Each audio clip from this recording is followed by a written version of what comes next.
¿Te cuesta perdonar a tus ofensores? Hay heridas abiertas en tu corazón hasta el día de hoy. Tu alma está envenenada por causa del odio, del rencor, del resentimiento. Y esto no te permite ser feliz. Hoy conocerás varias razones por el cual Dios nos invita a perdonar a nuestros ofensores. Iniciemos. El número 1. Perdón no es sinónimo de amnesia. ¿Qué quiero decir con esto? Un ejemplo, las cicatrices en el cuerpo. Cuando uno ve una cicatriz, uno se acuerda de lo ocurrido, desde luego que sí, pero uno se acuerda, pero sin dolor.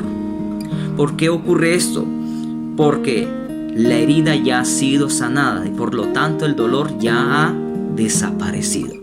Cuando la Biblia habla de perdonar y olvidar, se refiere a no guardar rencor, a no tomar represalias, es decir, no tomar venganza y no volver a traer de nuevo la falta ya perdonada en un futuro o en un presente ante una nueva ofensa. Número 2. Perdón no es siempre sinónimo de reconciliación. ¿Por qué digo esto? Porque esto va a depender siempre de las dos partes, tanto del ofendido como del ofensor. Si el ofensor no está interesado en ser perdonado, pues no podemos hablar de reconciliación. Ahora, necesitamos comprender algo. Cuando hay una infidelidad, un ejemplo, en una pareja, puede pedir perdón, pero necesitamos comprender esto, que el pecado tiene sus consecuencias. ¿Y cuál es la consecuencia ante una infidelidad? Posiblemente una separación, una ruptura, un divorcio. La persona puede perdonar la infidelidad como parte de la sanación, ¿cierto? Como parte de la sanación. Pero no quiere decir que va a volver con su pareja. Esto duele decirlo. El ideal es perdonar y reconciliarnos. La palabra reconciliar quiere decir restaurar vínculos entre familiares, entre amigos y también entre parejas sentimentales. Pero es muy importante recordar esto.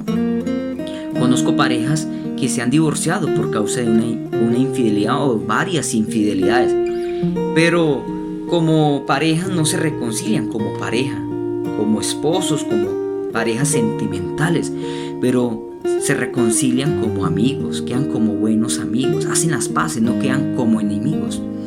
Pero eso no siempre ocurre, es la realidad.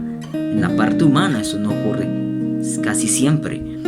Es un milagro cuando ocurre una restauración en un hogar y Dios lo puede hacer. ¿Sabe cuándo Dios obra? Cuando las dos partes están dispuestas, tanto el ofendido como el ofensor está dispuesto, el ofensor en reconocer su culpa y arrepentirse de corazón, y el ofendido en perdonar de todo corazón y estar dispuesto a no guardar rencor en su corazón. Entonces puede haber un proceso de restauración. La restauración toma también su tiempo, y cuando se lo permitimos, Dios puede restaurar las cosas no como antes. ¿Por qué digo esto? Porque Dios hace las cosas nuevamente 1000 veces mejores que antes, porque quizás antes se cometían errores y fallas, pero cuando Dios obra, entonces ya hay un reconocimiento de parte de los dos, de que hubo fallas, ¿cierto? De parte de los dos. Por eso yo digo, cuando Dios interviene, las cosas es 1000 veces mejores para sus hijos, cuando le permitimos que sea Dios restaurando el hogar, cuando sea Dios restaurando la relación entre padres e hijos. Ahora, cuando un malhechor, un asesino le quita la vida a un muchacho, puede pedir perdón y hacerlo de corazón, y los familiares poderlo perdonar, pero no quiere decir que no va a ir a un tribunal, no quiere decir que no va a pagar una condena. Desde luego va a pagar la condena. ¿Por qué con nosotros, cuando le pedimos perdón a Dios, por qué no vamos a pagar la condena final, que es la paga del pecado? Es decir, Pablo, es la muerte eterna. ¿Por qué? Porque gracias a Jesús murió en nuestro lugar. El Señor, cuando nos perdona, nos restaura, nos transforma y nos salva por medio de su gracia. Muy bien, vamos a seguir. Entonces, Mateo 5, versículo 23 Mateo 5, versículo 23, versículo 24. Por tanto, si traes tu ofrenda al altar y allí te acuerdas de que tu hermano tiene algo contra ti, deja allí tu ofrenda delante del altar y anda, reconcíliate primero con tu hermano, y entonces ven y presenta tu ofrenda. La invitación de Dios hacia nosotros como creyentes es siempre estar dispuesto a perdonar y a reconciliarnos, a hacer las paces con los demás, a estar dispuesto a restaurar los vínculos con los demás, esos vínculos, esas relaciones interpersonales de parte como cristianos. Dios nos invita como cristianos a siempre estar dispuesto a perdonar y a reconciliarnos. Por eso Pablo dice: por cuanto dependa de vosotros hacer la paz con los demás. Si depende de mí hacer la paz con los demás, debo estar siempre dispuesto. Muy bien, vámonos con la número 3. Que hay de aquellas personas que no me piden perdón, no reconocen sus faltas, como si nada hubiera pasado. Lucas 23, mira el consejo que el Señor nos da en su palabra. Lucas 23, ¿qué hacer ante esas personas que no reconocen, no piden perdón? Lucas 23, versículo 34. Y Jesús le decía, ¿a quiénes? A sus agresores cuando está en la cruz: Padre, perdónalos porque no saben lo que hacen. Y repartieron entre sí sus vestidos, echando, según la Biblia, suertes. El perdón no siempre depende del reconocimiento del ofensor. Esto no es imprescindible para perdonar. Número 4. Que hay de aquellas personas que vuelven y cometen los mismos errores. Mateo capítulo 18. Mira lo que dice Mateo capítulo 18, versículos 21 y 22. Mateo 18, versículos 21 y 22. Entonces se le acercó Pedro y le dijo: Señor, ¿cuántas veces perdonaré a mi hermano que peque contra mí? ¿Hasta 7? Jesús le dijo: no te digo hasta 7, sino aún hasta 70 veces 7. El perdón no tiene nada que ver con matemáticas, es decir, con un número determinado. No, el perdón verdadero tiene que ver con la actitud del que ha de perdonar, que lo mueva es la misericordia y la compasión hacia su ofensor. Y el ofensor, lo que debería motivarlo a pedir perdón es el reconocimiento, el arrepentimiento por haber causado dolor en el ofendido. Entonces, cuando esto ocurre, puede haber un verdadero perdón de corazón. Entonces, no podemos limitar el perdón. Siempre debemos estar dispuestos a perdonar a nuestros ofensores. Muy bien.